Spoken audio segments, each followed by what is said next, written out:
Kulend uko. Kuji viti chedu uko. Pakaipa ZANU-PF failed to pay my medical bills. Ngirikini uyu Alinda Masari ramanaka pakashata mulezi Zimbabwe ndadzoka zvakare ndiri kutambira nyaya panapa izvi kundisiririza zviuzwa tsitsi kuti alright pazvinodai pamuti munyoro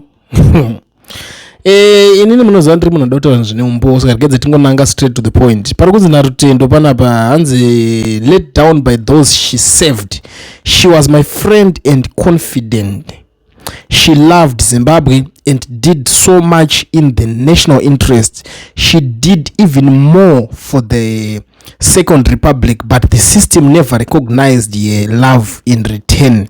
In the last few years after COVID, she struggled with respiratory issues, diabetes, and heart complications. She constantly needed assistance to pay very costly health bills, and government never helped.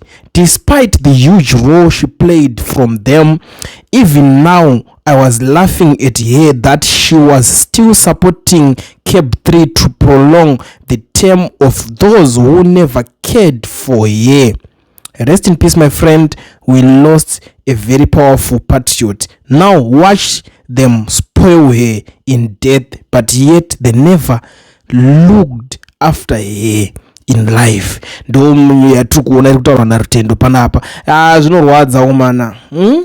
Ndo zvanduti zvazvinodaro pamuti munyoro zvazvinodaro pamunhu anga ari muPollard kokuzoti iwo zvako ndokana ndichitaura navanhu vakawanda ndichita komana munoona ZANU-PF kana iwo usingati ndobasa zvodo ndokuremera handisi kuramba mwanosvika vakachanza vakanzombowa nho dzedoro vachingodaro but kana usingatoshandei chaizvo zvinoona life inoona kutowedzera kuita wese kungotamba kungolinga netimu rai because iwopo uchipinde kokoka pane vanhu vanongori pafront so unoattractika nevanhu vakaita sana Scott veve kuti mari ofunga kuti pamwe kungonojoina ikoko ndokuchaita kuti uite kana mari yaanayo anachivhayo veve ofunga kuti pamwe kunojoina kwaiko ari kuita ndokuchaita kuti uite mari yaanayo but unenge uchitozvinyebera because vakomana veve kuti vatozotanga kuita madhiri kutopinda kunojoina chinhu chaicha kuti vatotorawo mamwe madhiri aripo maadvantage aya ekuti handisi ndoda kungova untouchable, you know those guys zvavanongoita like zvamunongosangana nazvo even ukabvunza kuna vanhu vanogara tingati kuchiko. For example, varimo muZimbabwe, go and ask vanhu kwakaita sekunana Kwekwe, even Marare futi mumo Midlands, tingati kunyawandira Midlands kweko unoona zvakawanda iko. Kune vanhu vanototi ningi abatwe haitwe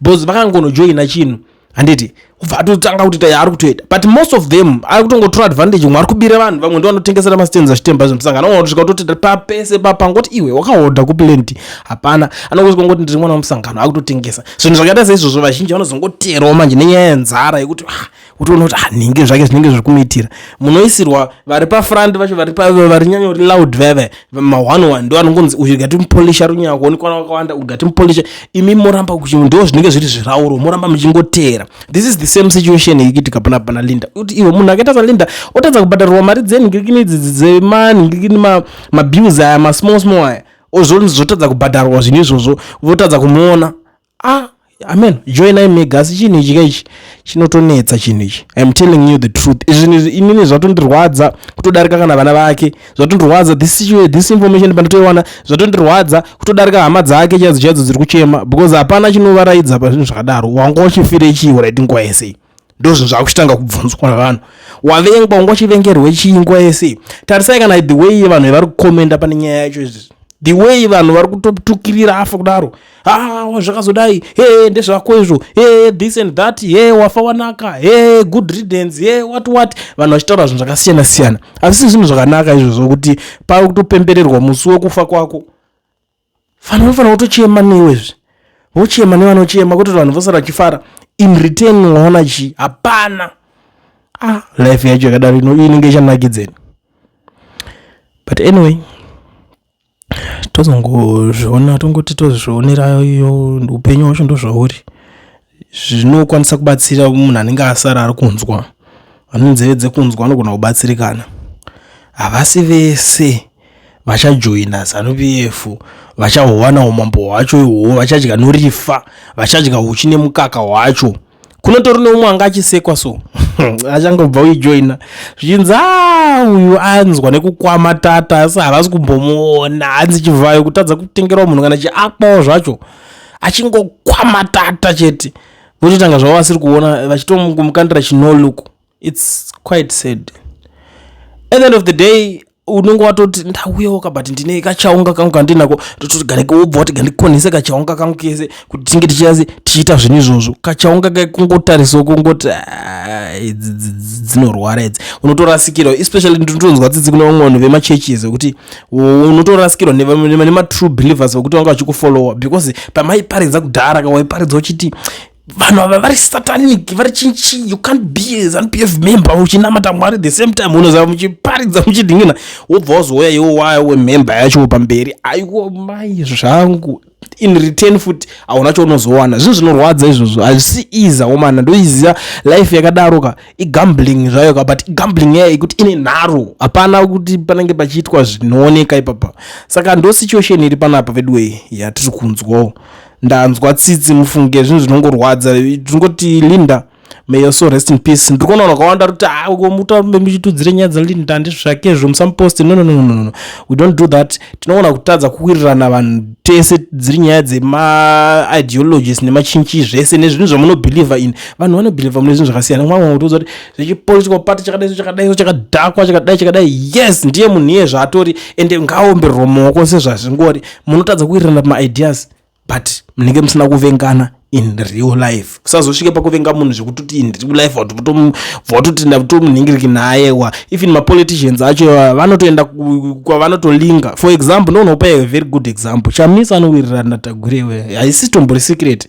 Recently apa pane kufuneral kwavanga vatoinvitwa vese kufuneral, vakatoshare same podium. Those guys vanotopinda same church. Handiri kuzviona, but pamunenge muchiuya pepe vanodai soka munogona kuti uyu ndewe kuZANU-PF, uyu ndewe kuchakati, zvekuti dai Chamisa akatopinda kunzi apinda akwanisa kuchigwinda pepe paupresident. I'm sure the first person waitanga kupika from ZANU-PF ndiwo anatagwireyo, muri kuzviona. But chimwe chokwadi chekuti hachitaurike pavanhu, iwo unogona kutoti saka vanhu vese zvavakavengana koko wato zvakazodai so. Most of them kune mamwe malawyers je vemuZANU-PF vanolinkana naChamisa. Chamisa handiti is a lawyer, kana vakubasa kwavo vanenge vachitowirirana. Vatone mafriends mamwe akawanda atori muZANU-PF mo, but because vanogona kuti kana dzanyaya dzebasa idzi dzekuti zvekubasa unge zvekubasa vachitolinka vachitodidi, kana yanguva dzekuko kumatongerwo enyika votanga futi kupikisana vachingodaro vachingoenda. Si vanhu isusu manje tinozosara chiti tikufollowa, tikuwirirana nemi, tikukudai, tikukufarirai, tosara ndisu tovengana at the end of the day. Saka hazvidi kudaro. Panoitika situation yakaita seiyi usarasiswe hunhu hwako nenyaya nemapolitician, hazvina kunaka izvozvo. Ndinoona vakawanda rongoti iwe ningiri zvazodai. No. Rest in peace. Iwo vana vake havana chavachaziva, iye uri kumutukirira asi haana chacha, iye wacho haana chaachanzwa izvezvi handiti. But paangari mupenyu maitukirira muchiita sei zvaisvika kwaari. But izvezvi manje vanhu vakusangana nethat trauma iyoyo vana manje, kuti munhu ari kuchema mai vake obva atonzi wedzerwa kutukwa futi, wachiona mai vacho achitukwa. Hazvibude picture kanaka. MaZimbabweans, let's try to behave, let's try to be human, let's try ubuntu ngazvishande, ngationeke kuti tiri vanhu vanobva kune vanhu. I think izvo zvinokwanisa kutibatsira. Ndazotaurisa munoziva kuti nyaya dzangu hadziperi panapa. Ngatisangane pa next one. Have a good day.